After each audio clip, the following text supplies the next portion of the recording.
नमस्कार दोस्तों, आप सभी का आपके अपने YouTube channel DL study classes के प्लेटफार्म पर बहुत बहुत स्वागत है। दोस्तों, आज हम RRB NTPC, RPF constable, SSC GD के एग्ज़ाम में पूछे जाने वाले रीजनिंग के क्वेश्चनों को लेके आए हैं। तो जाके आप लोग रीजनिंग के इन सभी क्वेश्चनों को एक बार ज़रूर देखिए, ताकि आपको एग्ज़ाम में क्वेश्चन को हल करने में आसानी हो और पता चल सके कि किस प्रकार के रीजनिंग क्वेश्चन हमारे एग्ज़ाम में पूछे जाते हैं। और इन क्वेश्चनों को हल करने का बिल्कुल ही आसान तरीका आपको बताया जाएगा। तो आप लोग रीजनिंग के इन क्वेश्चनों को एक बार ज़रूर देखिए। तो चलिए बिना देरी किए हुए अपने क्वेश्चन को आगे बढ़ते हैं, जिसमें पहला क्वेश्चन दिया गया है, ए और बी की औसत आयु 18 वर्ष है। 3 साल बाद सी उनमें शामिल होता है, तो ए, बी और सी की आयु का औसत 22 वर्ष हो जाता है। तो सी की आयु क्या है? तो जब भी आपको ऐसा क्वेश्चन दिखे तो आपको कुछ भी नहीं करना है। पहले आपको देखना है कि ए और बी की औसत आयु कितना है, 18 वर्ष है। यानी ए और बी की औसत आयु कितना है, तो 18 वर्ष है। लेकिन इसमें क्या है, ए और बी दोनों हैं। ए की औसत आयु आपका 18 है, तो दो लोग हैं तो क्या हो जाएगा, ए और बी हैं तो गुणे 2 कर देंगे, क्या हो जाएगा आपका 36 वर्ष हो जाएगा। फिर है कि 3 साल बाद उनमें सी शामिल होता है, तो ए, बी और सी की आयु का औसत 22 वर्ष हो जाता है। यानी कि अब तीनों मिला देंगे, ए, बी और सी, तो इनकी औसत आयु कितना 22 वर्ष हो रहा है। तो 22 वर्ष हो रहा है, लेकिन इसमें कितने लोग हैं, 3 लोग हैं, ए है, बी है, सी है। क्या करेंगे, गुणे 3 कर देंगे, कितना हो जाएगा, 22 या 66 हो जाएगा। अब देखिएगा, बोला है कि सी की आयु क्या है। तो बहुत लोग क्या करते हैं कि जो आपका 66 है इसमें 36 घटा देते हैं, तो जो आंसर आता है उसी को टिक कर देते हैं, लेकिन क्या है, गलत हो जाता है। अब गलत कहाँ होता है, चलिए इसे समझाते हैं। यहाँ बोला है कि 3 साल बाद उनमें सी शामिल होता है, यानी ए और बी जो है उनकी औसत आयु कितना है, 18 वर्ष है। तो दो लोग हुए तो 36 वर्ष हुआ। अब उनमें ए और बी क्या है कि 3 साल बाद शामिल हो रहा है, तो ए का भी 3 साल हुआ और बी का भी 3 साल हुआ, तो टोटल मिला के आपका 6 साल हो गया। अब इस 6 साल को इसमें क्या करेंगे, 36 साल में ऐड कर देंगे, क्या हो जाएगा आपका 42 साल हो जाएगा। अब इस क्या करेंगे कि जो आपका जो 66 है इसमें 42 को घटाएंगे अब, क्योंकि आपका 3 साल बाद सी भी उसमें शामिल हुआ है, तो 3 साल बाद ही यानी 3 साल उसमें ऐड कर देंगे ए और बी में, और ऐड करेंगे तो क्या होगा आपका 42 वर्ष हो गया। अब 66 में यदि हम 42 को घटा देंगे तो कितना बचेगा, तो आपका यह 4 और 2 कितना बचेगा, 24 वर्ष बचेगा। यानी कि यदि ए और बी की औसत आयु 18 वर्ष है, 3 साल बाद सी उनमें शामिल होता है, तो ए, बी और सी की औसत आयु 22 वर्ष हो जाता है, तो सी की औसत आयु अब कितना होगा, तो 24 वर्ष होगा। अब देखिए 24 वर्ष इस ऑप्शन में है, तो ये ऑप्शन नंबर 3 में है, इसलिए इसका ऑप्शन नंबर जो 3 है ये आपका करेक्ट आंसर हो जाएगा। अगला दिया गया है, एक व्यक्ति अपनी पत्नी से 3 वर्ष बड़ा है और अपने पुत्र से 4 गुना बड़ा है। यदि 3 वर्ष बाद पुत्र की आयु 15 वर्ष हो जाएगी, तो इस समय पत्नी की आयु कितनी होगी।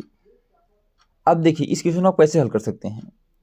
तो पहले आप देखिएगा कि यदि 3 वर्ष बाद पुत्र की आयु 15 वर्ष हो जाएगी, तो 3 वर्ष बाद होगी तो वर्तमान में कितना होगा, तो 3 वर्ष बाद यानी 3 उसमें अधिक है, तो 3 घटा देंगे।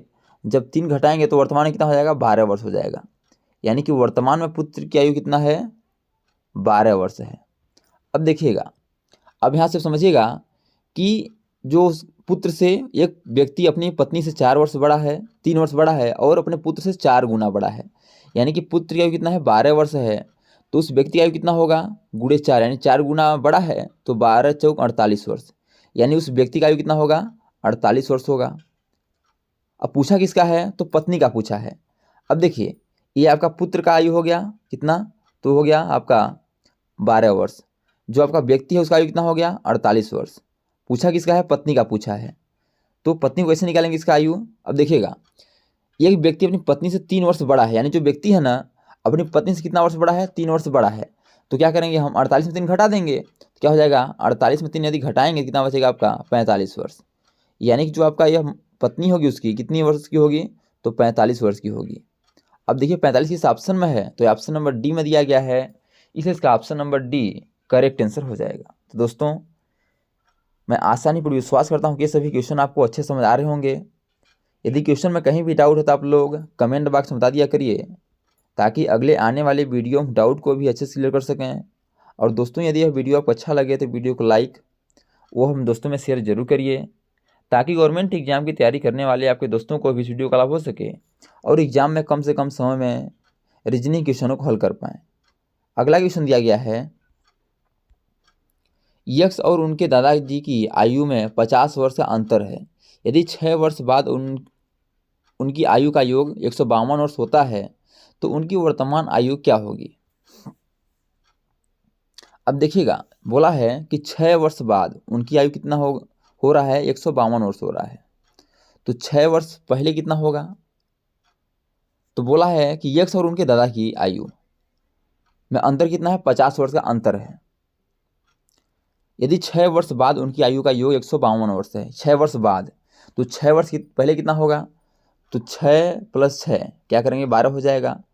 और इस 12 क्या करेंगे हम, जब आपका 12 आ रहा है इसको क्या करेंगे, 152 में घटा देंगे, क्योंकि आपका क्या बोला है कि 6 वर्ष बाद उनकी आयु का योग 152 है। तो 6 वर्ष पहले कितना होगा, तो आपको 12 वर्ष घटा देंगे, कितना है, 140 वर्ष। यानी कि उनकी वर्तमान आयु कितना हो जाएगी, 140 वर्ष हो जाएगी।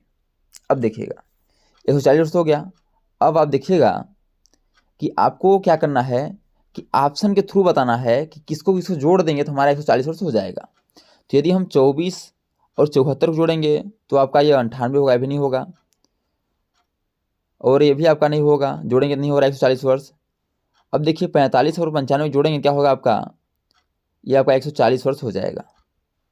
यानी कि 45 + 95 करेंगे तो क्या हो जाएगा, आपका 140 वर्ष हो जाएगा। यानी जो आपका ऑप्शन नंबर सी है ये आपका करेक्ट आंसर हो जाएगा। लेकिन यदि आप इसको देखना चाहते हैं कि इनकी आयु का अंतर कितना है, 50 वर्ष है, तो भी आपका निकल जा रहा है, क्योंकि यदि हम 95 में 45 माइनस करेंगे कितना बचेगा, आपका 50 वर्ष ही बचेगा। यानी अंतर कितना है, 50 वर्ष का भी है, ये भी बात सही है, ये भी इसमें फिट बैठ रहा है। और 140 वर्ष हमको चाहिए तो 140 वर्ष भी हो रहा है।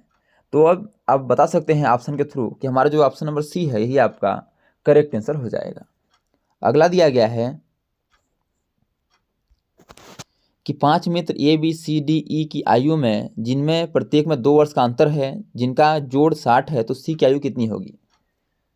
तो जब भी आपको ऐसा क्वेश्चन दिखे तो आपको क्या करना है, औसत का फार्मूला लगाना है।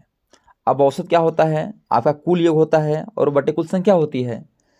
अब देखिएगा 5 मित्र है ABCDE, उनकी आयु में प्रत्येक में क्या है, 2-2 वर्ष का अंतर है। यानी कि यदि ये 2 वर्ष का होगा तो B 4 वर्ष का, C 6 वर्ष का, D 8 वर्ष का और E 10 वर्ष का। ऐसे आप क्या है, 2-2 वर्ष का अंतर है। तो बोला है कि उनका जोड़ कितना है, 60 वर्ष है, यानी कि उनका योग कितना है, 60 है।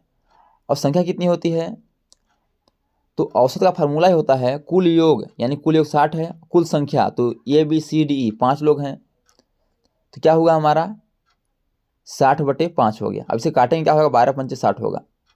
यानी कि हमारा आयु क्या हो जाएगा, औसत आयु कितना हो गया, 12 वर्ष हो जाएगा। अब औसत बराबर क्या होता है, औसत जो होता है आपका, यह आपका बीच वाली संख्या ही होती है।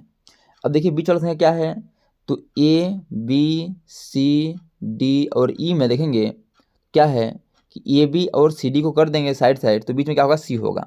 यानी कि औसत में क्या हो जाएगा, C हो जाएगा। यानी जो 12 वर्ष आया है ना, वो आपका किसका आया है, तो C का ही आया है। अब पूछा किसका है, तो C का ही पूछा है। यानी कि जो ऑप्शन नंबर बी है 12 वर्ष, यह हमारा करेक्ट आंसर हो जाएगा।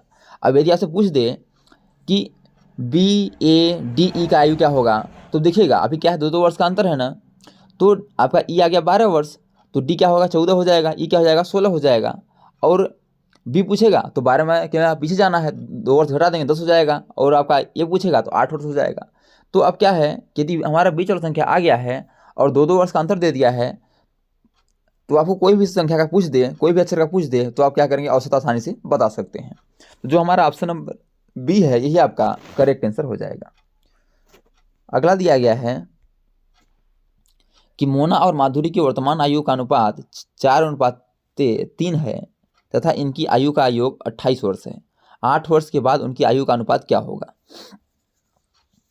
तो मोना है और माधुरी, मोना और माधुरी, इनकी आयु का अनुपात क्या है, इनकी रेशियो क्या है, तो 4:3 है।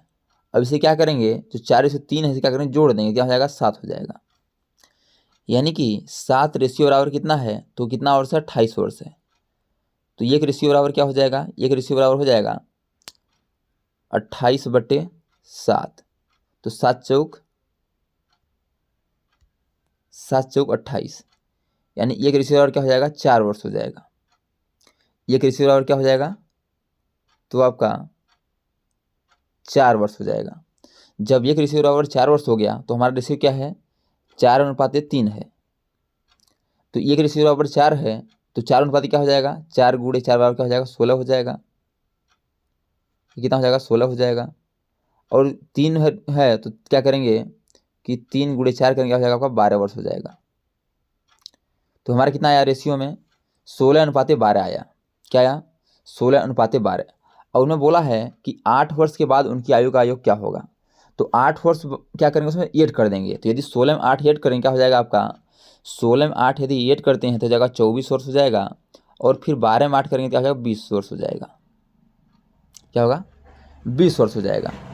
तो क्या होगा हमारा रेशियो, 24/20 हुआ। यदि हमें इसे छोटा करना है तो आपका देखेंगे तो 4 छक 24 और आपका 4 पंचे 20, यानी कि 6/5 हो जाएगा।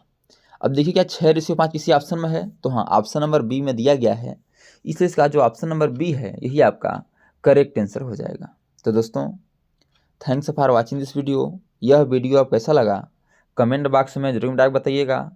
और इसी प्रकार के ऑल गवर्नमेंट एग्जाम में पूछे जाने वाले GK, GS, math, reasoning, Hindi, current affairs व लूसेंट संबंधी क्वेश्चनों पाने के लिए हमारे यूट्यूब चैनल को लाइक, शेयर, सब्सक्राइब कर बेल आइकन को प्रेस करना भूलिएगा, ताकि जब भी न्यू वीडियो अपलोड हो सबसे पहले नोटिफिकेशन आप तक पहुँचे। तो आज तक के लिए इतना ही, मिलते हैं नेक्स्ट वीडियो में, तब तक के लिए जय हिंद, वंदे मातरम।